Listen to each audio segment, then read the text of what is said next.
Last week, the federal government released an exposure draft of a new set of regulations that they intend come into effect on the 1st of January 2026.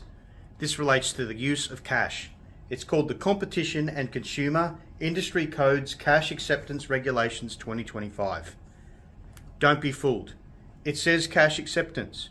For months now, they've been talking about a cash mandate.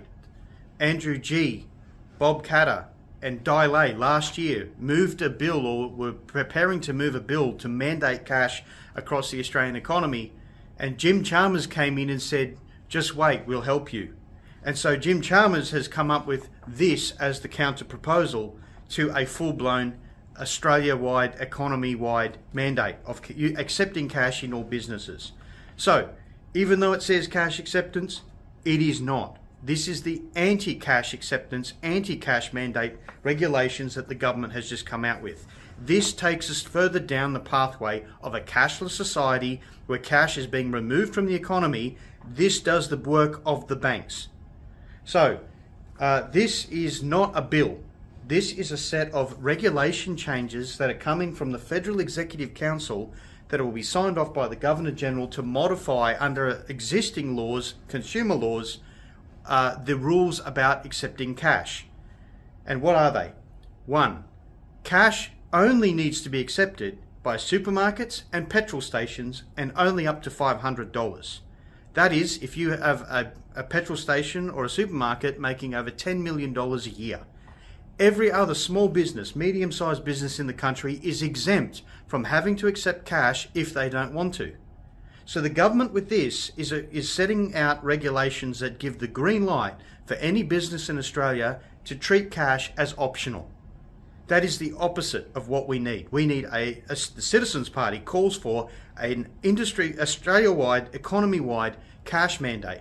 If you've got an ABN, if you've got a shop front, if you deal with the general public consumers, you should be accepting cash as legal tender to settle debts.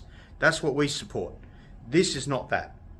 So, they are holding a consultation period where the public can put their submissions in for the next 2 weeks. Effectively, this you can have your say on this up until October 31. We're calling on all watchers of this video, log your protest to this. Oppose this, because we've already seen where this goes. In Sweden, in Scandinavia, they went down the cashless path. Now the governments over there are reversing the very policies that they once supported, because they are recognizing they need to support cash. When the power goes out, when there's a natural disaster, when you're dealing with people who are technically challenged, disabled, homeless, these people need access to cash. And when you remove the infrastructure, when you remove it, it supports the banks going more digital. It's very, very hard to get it back. So Jim Chalmers ought to see this happening. He should be able to see what's happening in Europe and how they're saying, whoopsie, let's reverse what we've done. But no, they're doubling down.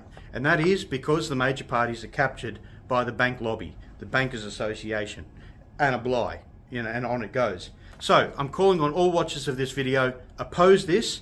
Get on, write a submission to oppose these changes. If you want, what we would recommend is the only mandate we accept for cash is economy-wide, all businesses, no exceptions. It's the legal tender of the country. Keep your cash, keep your freedom. Authorised by Craig Isherwood, Citizens Party, Melbourne.